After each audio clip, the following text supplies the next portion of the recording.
how can we invest in things that empower individuals to still be free going forward?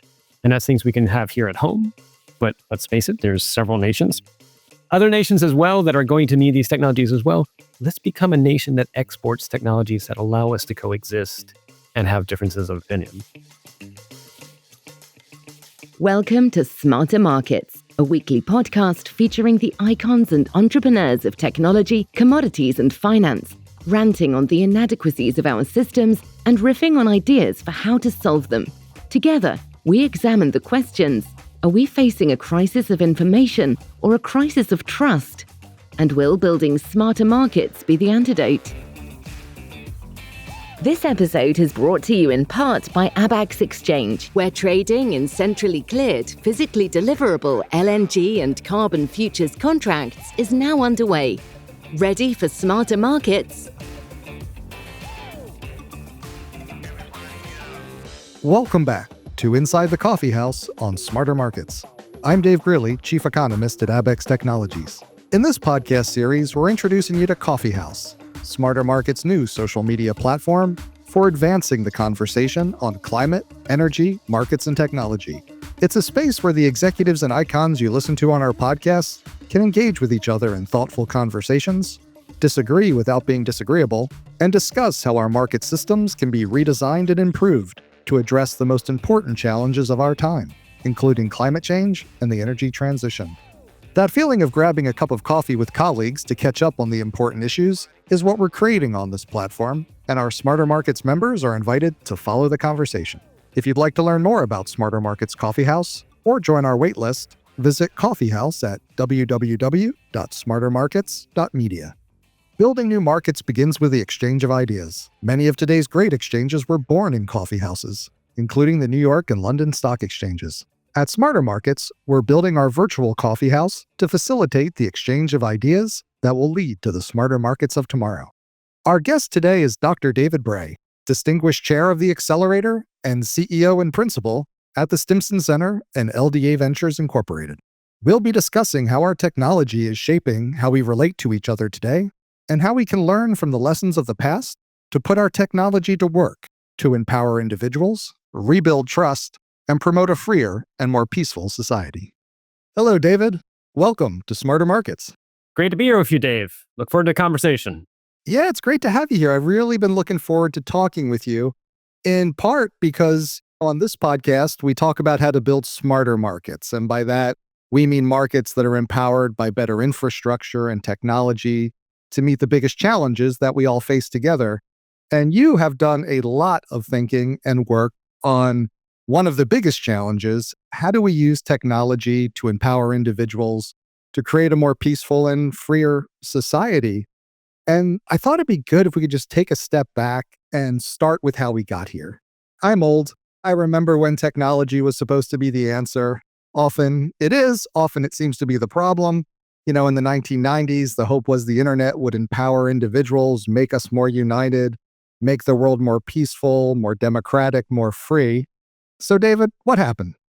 Funny thing happened on the way to becoming more free and more collaborative as a society. So I guess I would say if we were to replay what happened, probably historians 20 or 30 years from now will say, if we look back from 1970s to our present, the United States and other Western societies really succeeded in making technologies that were only available to the CIA and the KGB back in the 1970s available to everybody. I tell people, if you have a smartphone, which most of us do nowadays, it has the ability to call anybody at a moment's notice around the world if you have their phone number. It has geolocation. And if you download the right commercial apps, you can actually download satellite footage that is recent as 15 minutes ago that's accurate to 0.25 meter resolution, which I guarantee you Presidents Carter, Presidents Reagan, Presidents Bush 41 and 43, as well as President Clinton would have loved to have had your smartphone as part of their command and control center at the White House. And to make things even more challenging is the good news is we're making these capabilities, the next 1 billion people on the planet that will get a smartphone that don't have one, they'll get it for less than $100. And so we are super empowering people to do what the CIA or the KGB could do. And that can be a huge market mover in terms of now we have the ability for you to actually navigate using GPS, which we didn't have. You have the ability to actually use apps for ordering deliveries and things like that. There's huge value. But it also creates interesting strains, especially for free societies, because now it is worth knowing in the 1980s, the KGB was very intentional about doing a campaign that claimed that somehow the CIA had created HIV in a lab. They were targeting certain minority groups, and they were successful on that conspiracy theory sort of catching fire and spreading around the planet. It wasn't until after the Cold War ended, or at least we thought the Cold War was over, that Gorbachev actually admitted, he said, yes, the KGB did that. But it took the resources of the entire KGB to do that. And nowadays, of course, people can go on and they can have less than authentic information and post it online and do so using bots. And so we have to figure out, how do we upgrade free societies when we've super empowered people with these capabilities? And pausing on that super empowerment and some of the uses we're putting it towards, what do you think makes us so vulnerable to disinformation and conspiracies? Why is it so easy to make us angry and divided? So the first thing I would say is a lot of things that we think are facts are actually beliefs. Like, for example, the idea that the sun's going to rise tomorrow, reasonable to assume, but at the same time, that's a belief. We won't know till tomorrow. Hopefully it will rise tomorrow, but things can happen. So the first thing I would say is we have to sort of recognize that we operate in a society where a lot of the underpinnings are actually shared beliefs, shared commons. And that's what makes the United States so great, is we do allow differences of opinion, and that's okay. We coexist. I mean, our whole origin story were people that were being required to think a certain way and being subjugated or not tolerated. And they came here to actually think differently, and we were okay with that. Then when you layer on top of that, the fact that it is now easier to create less than authentic information and spread it, part of it is a challenge is, again, the CIA still employs more than 15,000 analysts that take 2 to 3 weeks to research a topic using different exquisite means and then create a briefing for the president's daily brief. And even then they have confidence intervals and they sometimes get things wrong. Most of us don't have an army of 15,000 analysts and 2 to 3 weeks to make sense of what we see online. And so part of it is just information overload. The other thing, though, is there's a lot of research that shows we want to buy into certain narratives that signal our tribal identity. And it's the idea that, if anything, I'm taking some of the cognitive load of trying to triangulate what is or isn't true or what is something I can rely on. And I'm just simply saying, if you and I share the same beliefs about the world in general, then I'll go into this. I want to be like you. And that's kind of a survival mechanism. So I think it really is just, this is what it means to be human. The question is, how do we upgrade it so that individuals have the tools for themselves to not just try and assess authentic versus inauthentic information rapidly, but to also triangulate, because that's going to be the only way we get through this, is we empower individuals to decide for themselves, as opposed to either governments being the arbiter of truth or single companies being the arbiters of truth. I mean, that's a path to autocracies of thought that rapidly become autocracies in reality. Hey, you're making me think of Steve Jobs' aspiration that he wanted to build the bicycle for the mind. And are we riding the bicycle, or is the bicycle riding us at this point? So what you hit the nail on the head on is, we have been rolling out technology without a full understanding of the strengths and weaknesses of humans. If anything, what we've rolled out is actually playing into your attention reflex, all the dings and the notifications. I'm just like, oh, I've got 61 unread things. I must read them now, or I'm getting likes. And so we've hijacked that dopamine response of you must pay attention in the immediate. But what we haven't paused is recognizing, again, there's fast thinking, there's slow thinking. We know that if you label something as coming from a group that you identify with, you're more likely to confirm it and want to believe it. If it's the same information, but it comes from a group that you disagree with or don't identify with, you're less likely to believe it. And so this is problematic, because let's go back to the Turing test. Alan Turing, he had this idea that, could we create a machine that would successfully convince a human that it was human? And so by very definition, the Turing test is trying to deceive you. It is a machine trying to deceive you that it's human. And so now we have AI, but before that we had bots. And I tell people, AI does not stand for artificial intelligence. It stands for alien interactions, because it's not human. It's not really thinking like us. It's trying to look like it's human. It's trying to create either text or images or video or sound that looks like it came from a human. But I do wonder if the Turing test, which we have now been wildly successful in, was in fact the wrong test, because it's about deception. When what I really would like to do is, how can technology, one, hold up a mirror to ourselves and say, candidly, here's your strengths, here's your weaknesses. Or did you know your last 10 hiring decisions at your company you were kind of leaning this way. We know sadly, if people have less Western names for the same exact resume, they're less likely to be hired. You're 3 times more likely to be hired if you have a Western name on your resume than if you don't, which is not fair. That's not right. And so could it help a merit to ourselves? And then 2, okay, once we've seen what our strengths are and our weaknesses are candidly, then could it try to help and say, okay, I want to help amplify my strengths. I want to be better at that. And at the same time, also overcome and mitigate some of my weaknesses. And this technology could work at the individual level. It could work at the group level. It could work at the teams level, at the organizational level, at the society level. But how can technology help us be better humans as opposed to the Turing test, which sadly is trying to deceive us? It sounds a little bit like we all get very used to the biofeedback that our Apple Watches and things can give us. We need a little bit of a mental feedback too. But, human nature is a notoriously stubborn thing. One thing we humans have done is to try to make institutions that safeguard us from some of our worst inclinations. So I wanted to ask you, how do we upgrade our institutions to keep up with this evolving digital reality?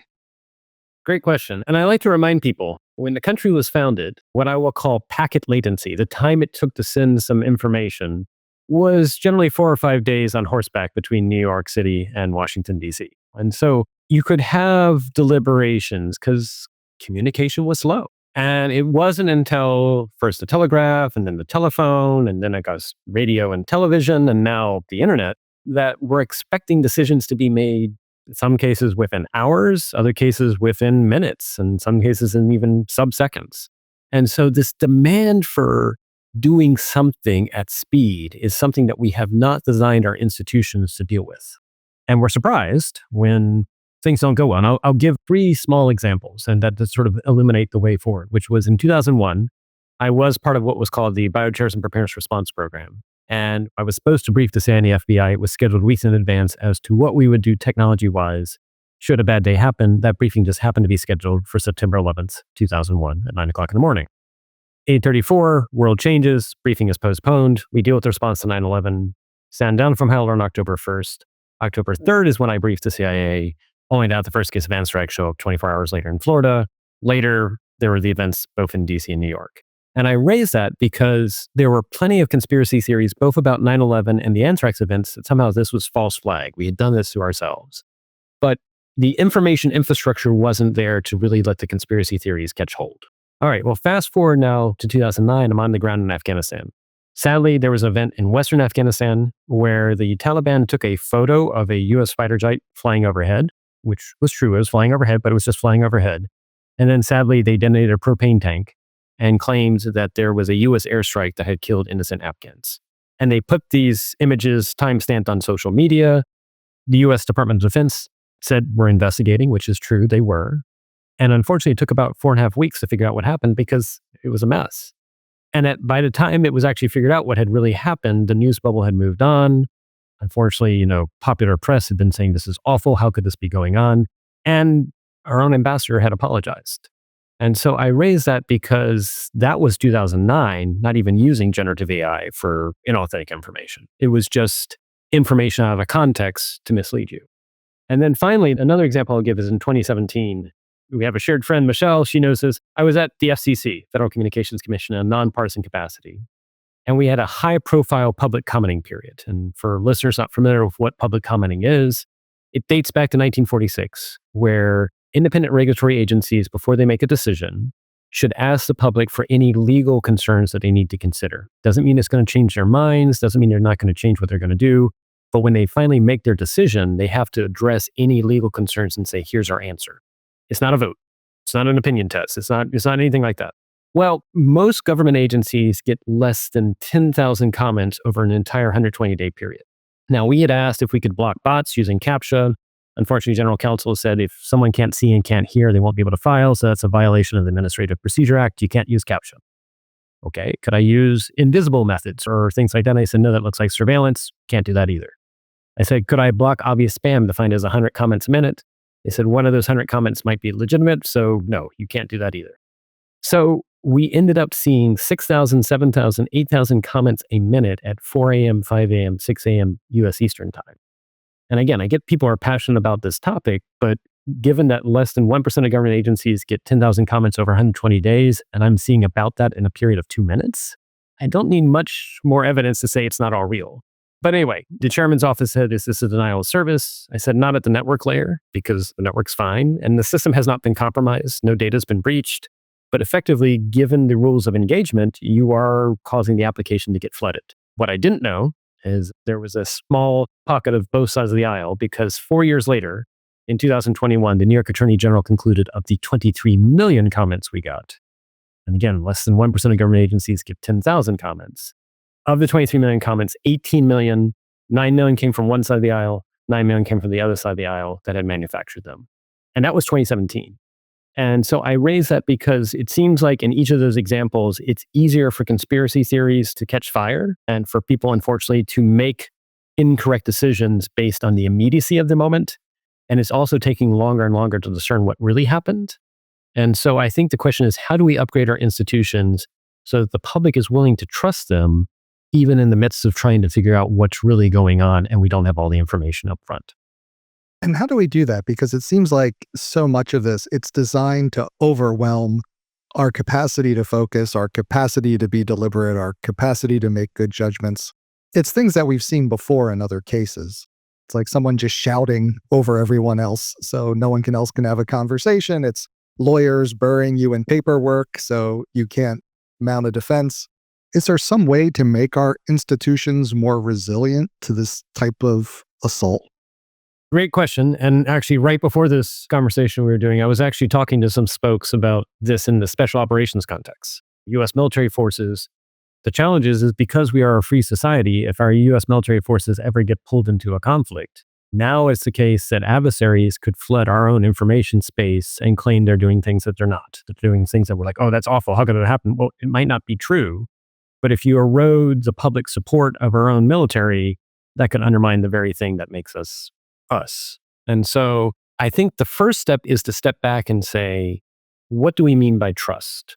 I define trust. I've read many different sources. I use a definition, which is trust is defined as the willingness to be vulnerable to the actions of an actor you cannot directly control. And I think about, how many cases do we interact either with organizations, with people, with governments, with militaries, whatever it might be, even community organizations, where we cannot directly control them, and we have to decide if we're willing to be vulnerable to them or not. What the evidence shows is we are willing to be vulnerable, we're willing to trust if we perceive benevolence, we perceive competence, and we perceive integrity. Now, note I said perceive. You could be benevolent, but if someone doesn't perceive you as such, then you've lost the race. Similarly, the reverse is true too. And so I think the question is, how can we upgrade the ability for individuals to rapidly discern whether or not you are behaving in a way that's benevolent, competent, and with integrity? And that's not just true for individuals. That's not just true for organizations. That's true for AI. And I right now say, look at large language models. Benevolence, they're perky. They're very friendly, but I don't know if they're benevolent. Competence, how many of us have asked GPTs? GPTs were not designed to be fact-checking machines. They are very fancy pattern matching. And yes, you can do RAGs and other things like that, but GPTs by themselves are not fact-checking. But that means competence is going to... And then finally, integrity. I'm sure many of us have asked a GPT a question before. It gives us something that we don't think is right, and we say, that's not right, and it quickly flips. And you may even say that that's not right, and it quickly flips again. So I think if we approach that with a market-driven mindset, like you said, smarter markets, how can we motivate companies, engineering teams, data scientists to keep in mind that how can I make it so that a customer, a citizen, a community can rapidly assess the benevolence, competence, and integrity of this activity? One, you're going to have better customers and more loyal customers. And two, we're going to have better societies as well. And I want to dig into that piece a little bit more. But first, you brought up the subject of AI. And I wanted to ask, because many of these issues we're dealing with now have been simmering for a long time. And you've gone back at least 20 years with these types of things starting to occur. Of course, now we have these AI capabilities. And I wanted to ask you, is this moment where we've achieved this level of capability, is that forcing us to address these long simmering issues now because they just can't be ignored?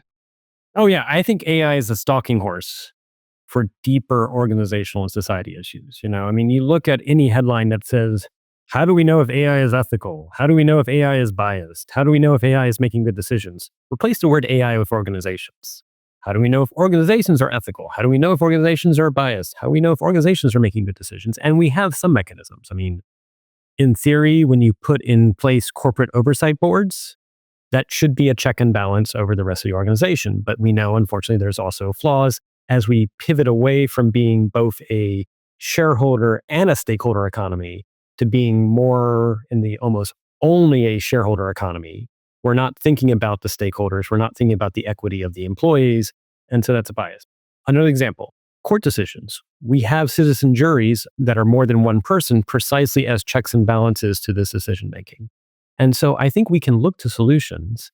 The other thing that I want to say in your question while we're talking about AI, we've been here before with radio. When the radio came out in the 1920s, there were pundits, very vocal pundits that said, radio, it's the best thing in the world. World leaders will talk to each other on a daily basis. There'll be shared understanding and we'll have world peace. Then come to 1933, similar pundits were saying, oh no, the radio is the end of Western civilization as we know it. It's going to be the dictator's propaganda machine. Representative societies, democratic societies will no longer exist going forward. And here we are 90 years later, and I would say neither massive world peace or maybe we'll see doom and gloom, but I don't think for the most part is responsible as a result of radio. The same thing also happened when the printing press happened. When the printing press came out, there were actually pundits that said this is going to be the end of society as we know it. And in some respects it was. Up until then, people could not read for themselves. They had to be dependent on what someone told them as a sermon or some liturgy. And so it was a end of the world as we know it, but it actually empowered people. And so any new technology, what I think is most people don't realize that not only does it change the art of the possible in terms of what you and I can do, it changes the art of the possible about how we coexist together. And I think the challenge is we've been launching a whole lot of very interesting technologies, whether it's AI, smartphones, the internet itself, satellite imagery, but we've not thought about, okay, what does this really mean for how we upgrade civil society? And recognizing that civil society nowadays, because we've made these technologies available, is not just what government does. If anything, government is now increasingly less of the influence. It's in the decisions that markets and companies make that shape our lives. And I want to go back to something you brought up before, which is trust, because that seems like that's one of the fundamental hard problems at play here as we change the whole nature of the means by which we interact with one another. I really appreciate your definition, and I want to repeat it because I think it bears repeating, where you said you define trust as the willingness to be vulnerable to actors whose actions you cannot control. And I think that's really worth spending some time thinking about. And when I think about trust and the loss of trust that we've experienced in our digital communications, it reminds me of an old quote in a slightly different context, which was, it's the problem with losing the ability to know who to trust isn't that you believe nothing, it's that you're capable of believing anything. It's not that you trust nothing, it's like you might trust who knows what. So my question is, how do you think we go about rebuilding trust in our digital communications? And because our digital communications have become such a large proportion of all of our communications and social interactions, rebuild trust in our society at large? So I'm going to give you two paths, and I'm going to indicate that, in my opinion, one of these paths is more appropriate for free societies. So there are some pundits, and I'm friends with Vint Cerf, who helped play a role in the creation of the internet and the TCP/IP stack. And he'll point out that the early days of the internet with TCP/IP, there was not a layer for identity. And that was a plan that at a later date, they would come back and figure it out. Well, it's proven hard to figure out how do you put identities on the internet in a way that at the same time protects people from a surveillance state occurring. Because the very thing that authenticates that it's you or authenticates it's me, unfortunately makes it really easy for surveillance to be done either for government means or for corporate means. We lose the ability to have consent about when that's done or not. And then, yes, there are efforts afoot. Maybe one day we'll figure it out. But I would say right now, if anything, there are countries, one that's 1.3, 1.4 billion people that have already rolled out their version of the internet in which everybody is surveilled, everybody is known. Not great. It's not consistent with what I consider to be a free society, but that's what they have chosen. I'm going to give a different path, which says what matters in free societies is the ability that you can be pseudonymous. You can actually be anonymous if you want to as well, Now, maybe because you're anonymous, you're not going to get the fast lane on getting an airplane. You may not even get on an airplane at all if you don't give some identity. But if you give some identity, you can get on an airplane. If you give even more information, you get into the TSA pre-line. But what's even more important is the provenance of data. And what do I mean? I mean by that, where did it come from and who or what did it come from? And in some respects, it needs a little bit into it, but it's focusing on the data versus who you are. Because that gets necessary because one, as we try to try and figure out what's more authentic versus inauthentic, what do I want to believe versus what I don't want to believe? I mean, that's what the intelligence community does, is they pull information from different sources.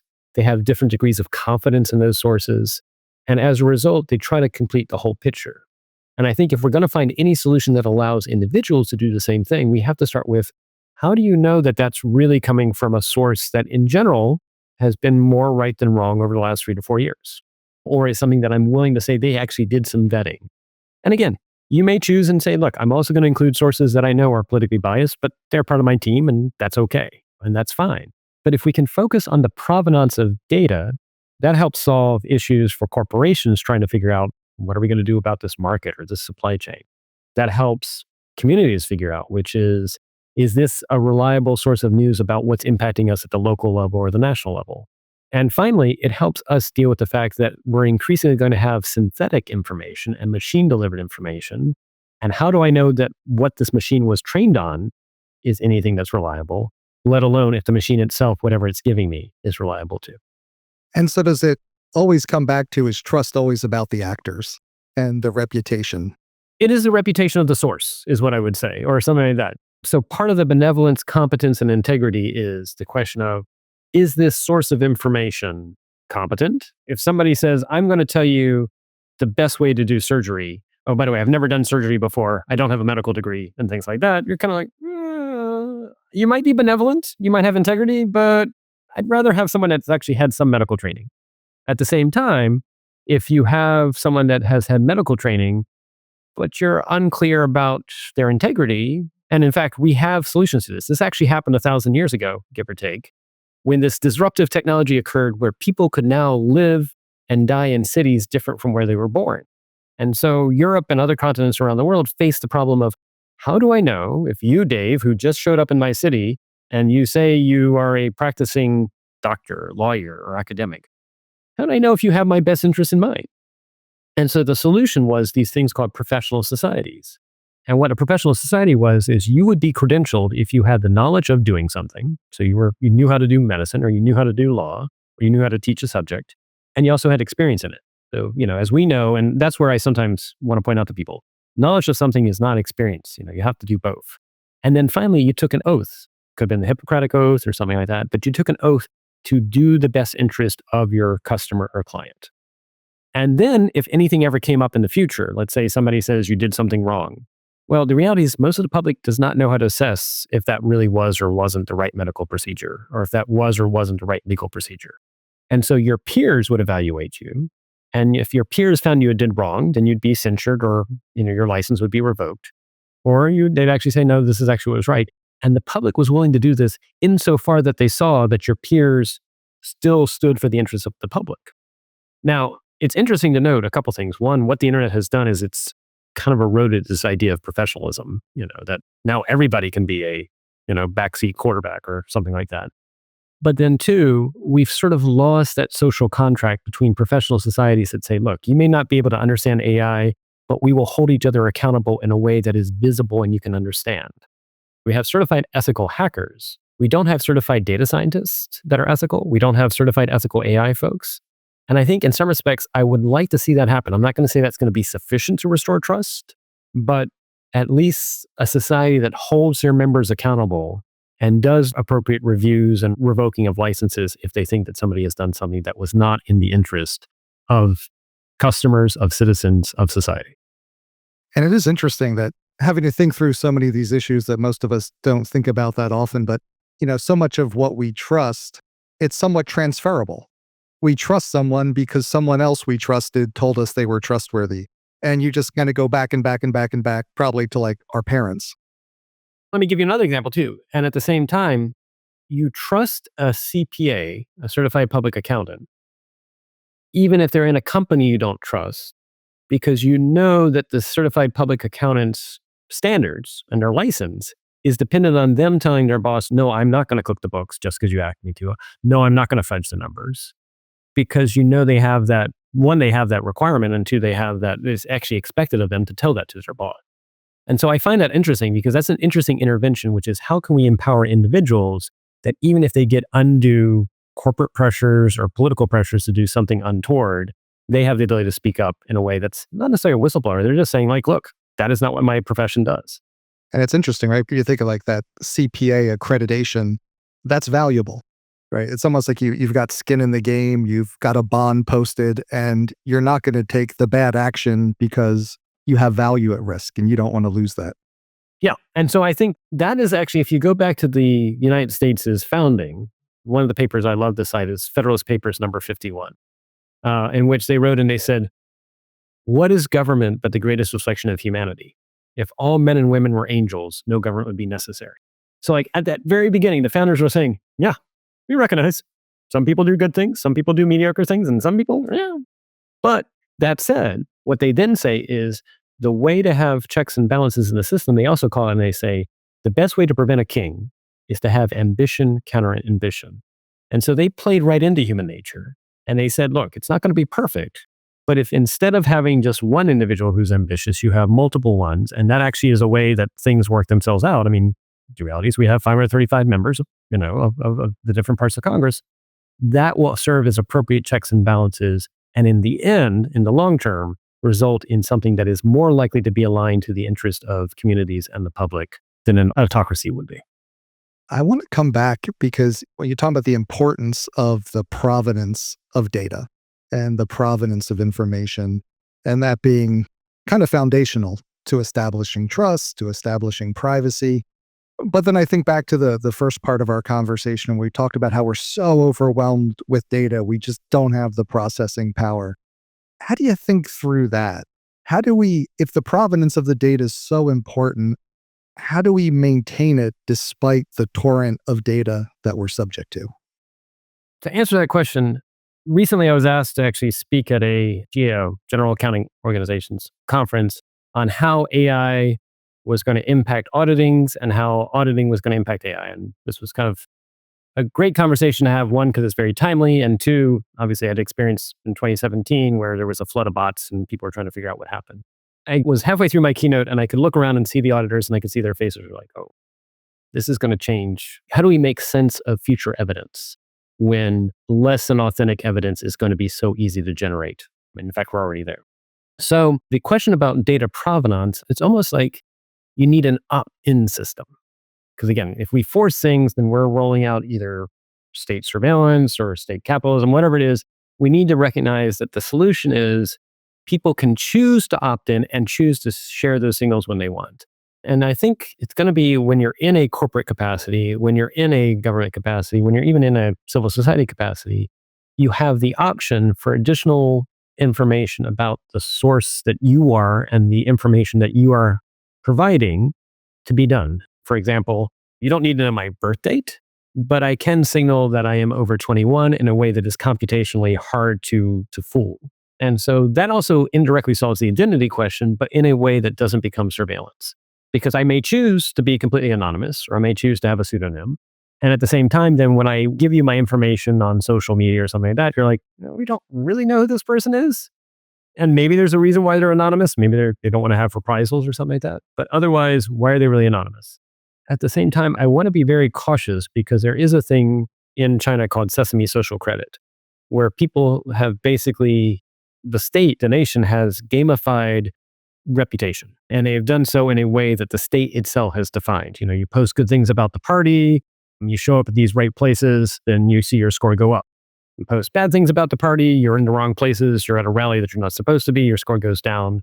And unfortunately, there's also rewards as well as disincentives. If your score gets too low, you can't get on a train, things like that. So I don't want that. That would be a very dystopic free society to see.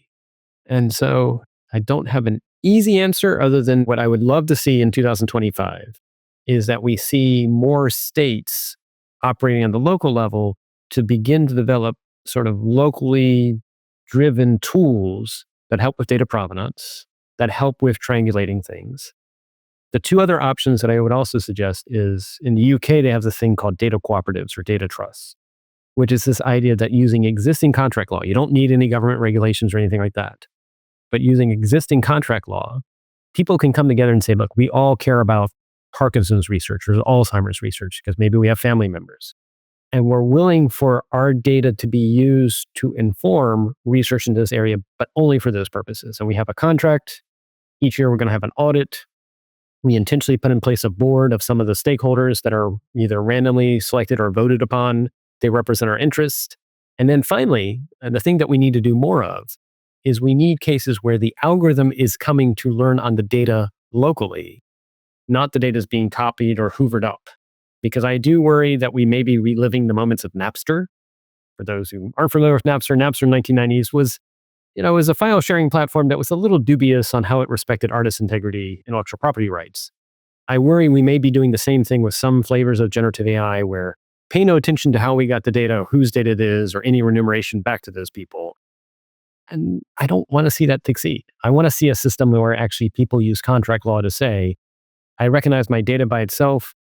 It's incrementally valuable, but if we pull it together for either public health research or research about how to do better customer service or how to do better things involving the environment and nature, whatever it might be, we can use contract law to negotiate so that data is a form of human voice that is actually a way that we can signal our preferences and our desires. I want to come back and ask you another hard and unfair question. Thinking back, when you talk about so many of these technological tools that could be the answer, you've also been caveating it with, well, but then it can also get put to bad use like social credit in China. I think back to you talking about the Federalist Papers and the need to counter power with power and ambition with ambition. And is there something in the way we're thinking about our technology that makes it unstable, that makes it kind of lean towards this autocratic, anti-individual outcome? And do we need to be thinking about in this space, how do we create a balance of power? And where are those other power centers? Is it at the individual, at the local? How do you think about that? First, to give the prelude, that early investor in the printing press was the Catholic Church. Now, would the Catholic Church have invested in the printing press knowing that less than 100 years later, Martin Luther would use the printing press to do the Reformation and create the schism? Probably not. So sometimes we invest in things only later to realize, and I'm not saying you don't invest in it, but that may be some of the moments we're having. So on the topic of technology, I do think technology changes the art of the possible. And as a result, it changes not only what you can do, it changes how power is balanced or not. And it also changes the narrative society can have or not. There's a lot of technologies, whether it's radio, television, even the internet. It actually, what the internet has done is there's no longer 3 major networks that we all watch. There's 3 million. Now we don't have any shared understanding anymore. And so the other 2 things that I think need to factor in this conversation is with the internet. One of the things that I think we're getting a handle on nowadays is the internet, because of its global reach, is resulting almost in a winner-take-all phenomenon that sometimes is healthy and sometimes not healthy. Nobody wants to have to pick between 20 different search engines. We all want to use the one that's the best, and we all want to use the one that our friends are using. And so that results in only one real major search engine. And then people are saying, well, that's monopolistic. I'm like, yeah, they were probably motivated to do so. Because again, they're out to maximize your shareholder value, but it's also just a product of the internet. We don't want to have to think about which search engine am I going to use.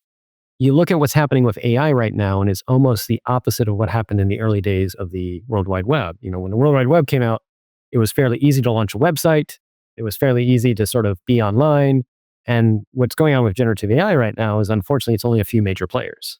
And if anything, if that's how we start, I'm like, I don't know if that's good. But I raise that because as you think about that, I think if we're in a backdrop in which the internet as a foundation is increasingly resulting in winner-take-all phenomenon, what is a solution to sort of maybe peel that back? Because I don't think it's always a good thing. It used to be you could be the 3rd best retail store in the country or the 5th best retail store, and you could do a viable business. And increasingly, we're seeing businesses increasingly get eroded. The beauty of what the founders did is they figured out a way to use human nature to hold back what could be easily a king-like individual. And so I think what we need to do is figure out how do we upgrade evidence-based economics. And there's a lot of economics that is not evidence-based. And I'm on a personal crusade to try and encourage more evidence-based experimental economics that can actually begin to inform the decision-making we're having here. Game theory, for example, which supposedly helped us win the Cold War, if you actually look at how people play the game, there's a classic paper, it's only accurate 30% of the time. So we're using, I won't even call it science because it's not empirical, but we're using a field that is only accurate 30% of the time to inform policy decision making on how we do. And so I've actually made pitches to NASA and three-letter government agencies that say we need to have a science of systems that actually is empirical based, that involves people through conversations about what do you really want? What do you really want to pursue? Make it so it actually we get people-centered approaches. Because I think we're lacking the very tools to make good decisions individually, locally, and nationally to balance those checks and balances. I do think data, if we can get off the idea that data's the new oil, it's not. I'm like, how could that mean exist? I mean, oil, use it up, it's gone. Data, use it, it's still there. And if you involve people that the data is associated with it, they actually make it better. So I do think if we think about data as a form of human voice, that hopefully will help address some of the asymmetry of the moment. But I also think there's a larger issue, which is, I alluded to a little bit earlier. I think we have gone too far in the direction of shareholder-driven economies and recognize that at the end of the day, it's people and organizations doing work. Now, yes, it's increasingly going to be people and machines, but those people also deserve some equity. Those people also deserve a stake. And if you think about it, if your data is being used by the organization, the people that produce that data deserve a stake. So if we can figure out a way to make things more stakeholder driven as opposed to shareholder driven, that too may address some of the asymmetry. And we've been here before. The final note I would say is, imagine I told you there was this time in US history where there's rapid technological progress, the rise of corporations. Some of those corporations waded into influencing politics. The news sold disinformation, sensationalistic headlines. And we may have gone to war with Spain over a disinformation event. Remember the Maine. That, ladies and gentlemen, was the first Gilded Age. We might be repeating it. I want to thank you for such a thought-provoking conversation. And I'd like to wrap it up by just focusing a little bit on the next steps and give you the last word. We've talked about what needs to be done for individuals. I was hoping we could just close out by getting your thoughts on what steps we as individuals can be doing. Like, what do we need to be doing to mobilize that radical middle of reasonable people, the reasonable middle? And what can these individuals do to find each other, connect, and work together? Break bread, have meals. In some respects, a very basic, fundamental human thing, which is share a meal with someone that you don't always agree with. And it's really hard, as long as you are coming to it with a genuine heart, to at least not find a fascinating conversation, even if you walk away. And so I've actually been doing this since I got back from Afghanistan in 2009. I came back from Afghanistan like, why are we still here? I'd actually done briefings saying we need to leave Afghanistan, 13 different tribes. And sadly, I look at the last 14 years and I find like the United States has become more like Afghanistan than the other way around. We're actually more tribal and things like that. But the thing that I say, it's actually a fairly simple thing, which is I would love to see, at the first measure, people at the local level, just invite people at your local level that you don't always agree with and start having meals. Because what makes the United States great is we are a country in which you're free to disagree, yet there's things we still value. We still value freedoms. The second thing, though, is after we do that, I actually think we need to see more organizations start to show what's possible. I mean, we used to have world fairs and world expos, and they were showing us these massive scientific progress. I mean, you and I were supposed to be in space by now. I'm still looking for that. But it captivated people's attention. I want to go back to world fairs, but I want world fairs to not just be what's possible in terms of science and technology, but what's possible in terms of societies. I just took my 7-year-old to Disney World and, he loved Epcot. What is an Epcot equivalent that helps us see a non-dystopian narrative about what 2035 looks like? And then from there, if we start to do that at a grassroots level, we start to actually showcase maybe once a year what's possible. And it's not just technology, it's also people. Then I actually want to see some very concerted efforts. I know we're going to have an administration that wants things to be more market-driven, and I'm all for that. But maybe there's going to be some concerted efforts to actually demonstrate how can we invest in things that empower individuals to still be free going forward. And that's things we can have here at home.